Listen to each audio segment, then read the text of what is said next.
আমরা সুস্থ স্বাভাবিক স্বচ্ছ গ্রহণযোগ্য একটি নির্বাচনের লক্ষ্যে যারা বিভিন্ন প্রশাসনে আগে 3টা নির্বাচনে অংশগ্রহণ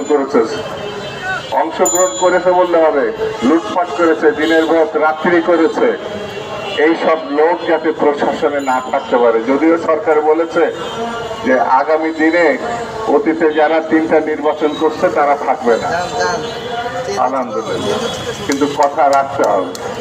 সরকারকে যে কথা দিয়েছেন সেই কথা রাখতে হবে। আর বিএনপি জামাত সহ যারা নির্বাচনে যাবে তাদেরকেও সতর্ক থাকতে হবে, সজাগ থাকতে হবে।